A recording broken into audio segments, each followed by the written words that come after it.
Nah, sekarang saya jelaskan asumsi. Ya. Kemarin dalam latihan banyak yang bermasalah dengan asumsi. Sekarang saya jelaskan asumsi dalam critical writing. Jadi kita sebagai penulis, lalu bagaimana merumuskan asumsi. Oleh Dr. Carlina Supeli, itu asumsi disamakan atau dianalogikan dengan rancang bangunan. Kita lihat ada bambu, ada papan-papan di sini dalam bangunan-bangunan tingkat ya. Biasanya kita lihat ada dipancang bambu atau papan. Itu sebagai penahan sementara.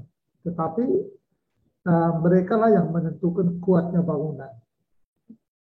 Setelah bangunannya kering, setelah campurannya kering, ya, itu kan sudah dicabut, ya, ranca bangunan itu kan dicabut, dihilangkan. Jadi tidak terlihat lagi, tetapi dia menentukan kuatnya bangunan. Itulah asumsi. Jadi asumsi itu sebenarnya sebuah keyakinan, apa yang kita yakini, sehingga tidak, karena begitu yakin ya, sehingga tidak lagi dieksplisitkan, tidak diformulasikan, tidak diucapkan, tidak ditulis. Ya. Ada juga sejumlah penulis yang menuliskan asumsinya, tetapi umumnya tidak ditulis karena dianggap sebagai sebuah kebenaran yang tidak perlu lagi ditujukan. Sebuah keyakinan yang menjadi penyebab kita mengatakan sesuatu atau menulis tentang sesuatu. Ya, itu asumsi. Jadi asumsi itu punya tingkat kekuatannya sama di iman sebenarnya. Karena kita sudah begitu yakinnya sehingga merasa tidak perlu dibicarakan karena memang sudah begitu benarnya. Nah, itu asumsi. Boleh dikatakan asumsi adalah apa yang kamu yakini dengan topik yang kamu bahas. Jadi misalnya begini, kalau sederhananya begini, ketika mau menulis tentang pembelajaran online misalnya, itu untuk menulis asumsi, itu tulis apa saja yang kalian yakin berkaitan dengan pembelajaran online, apa saja. Ingat apa saja yang diyakini dengan pembelajaran online, ditulis saja. Misalnya pembelajaran online merugikan karena diskusi intens antara pembelajar dengan pengajar tidak terjadi. Itu asumsi. Kamu yakini bahwa pembelajaran online itu tidak efektif atau merugikan karena tidak terjadi diskusi. Itu keyakinan. Yang berikut bisa juga pembelajaran online tidak menjamin disiplin mahasiswa, misalnya soal kehadiran. Pembelajar bisa saja menghidupkan device-nya namun tidak mengikuti perkuliahan. Ini juga asumsi. Anda yakin seperti itu. Sehingga itu membuat pembelajaran online tidak efektif karena mahasiswa bisa saja tidak hadir, hanya menghidupkan masuk ke Zoom. Misalnya kalau Zoom meeting atau Google Meet, lalu tidak berada di situ lagi, hanya sekedar masuk lalu lakukan aktivitas yang lain. Atau misalnya Anda yakin bahwa pembelajaran online bukanlah pendekatan pembelajaran yang tepat untuk kalangan milenial. Itu asumsi. Asumsi-asumsi seperti ini bisa diungkapkan maupun tidak. Tetapi dalam critical thinking, terutama dalam critical writing, sebagai orang yang telah belajar critical writing, ini perlu diungkapkan, perlu ditulis. Setidaknya perlu disadari supaya apa? Supaya kita bisa memastikan asumsi-asumsi kita itu tidak bias. Ya, karena asumsi akan sangat menentukan kesimpulan. Kalau keyakinan kita katakanlah bermasalah, maka meskipun data yang kita temukan banyak sekali, tetapi keyakinan kita bisa membiaskan kesimpulan yang kita buat.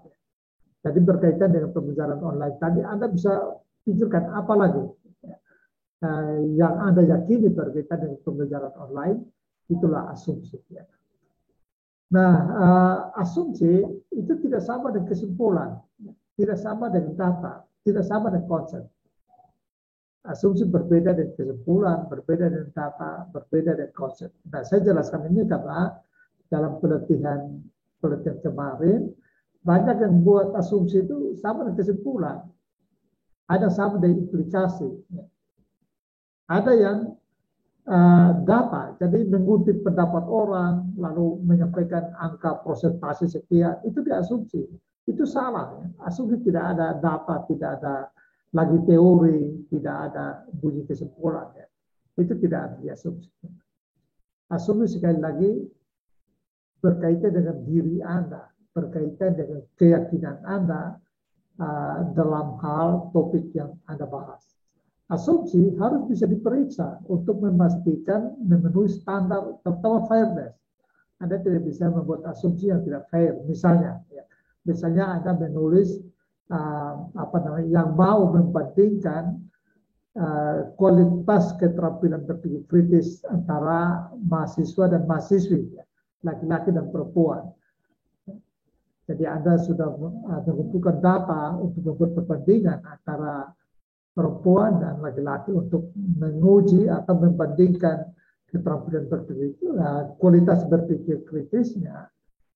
Tetapi diam-diam Anda menyimpan asumsi bahwa karena perempuan itu diciptakan dari tulang rusuk laki-laki, ya karena asumsi teologis ya, maka Anda yakin bahwa perempuan mestinya kualitas berpikir kritisnya di bawah laki-laki, lebih rendah dari laki-laki, lebih rendah dari pria.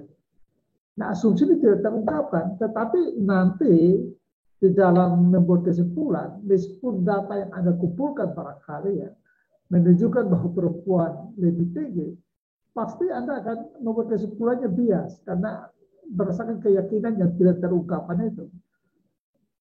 Nah, itu contoh bagaimana asumsi sangat mempengaruhi kesimpulan dan harus diungkapkan supaya kita jamin fairness. Karena itu tidak fair jadinya. Membawa asumsi-asumsi teologis masuk di dalam sebuah tulisan ilmiah itu jelas tidak salah tempat, kira-kira begitu ya.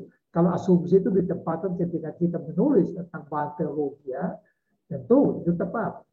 Tapi ketika dibawa di dalam menulis ilmiah, maka itu menjadi tidak fair. Asumsi-asumsi tidak fairness. Nah, itu gunanya. Atau itu sebabnya dalam critical thinking umumnya, dan terutama critical writing maupun critical speaking, kita perlu membuat template itu maksudnya supaya memastikan asumsi kita diekspresikan supaya bisa memastikan fairness dan tidak akan membiaskan kesimpulan kita. Asumsi harus bisa menjembatani data dengan kesimpulan. Jadi dia menyambung, semacam menyambung antara data dan kesimpulan. Membantu kita paling tidak untuk menginterpretasi data dalam rangka membuat kesimpulan. Nah, saya kira itu yang paling penting dari asumsi. Jadi sekali lagi, asumsi itu bukan kesimpulan, bukan data, bukan teori, bukan pendapat orang, melainkan pendapat Anda, keyakinan Anda berkaitan dengan tema yang ditulis. Saya kira demikian saja dan semoga bermanfaat.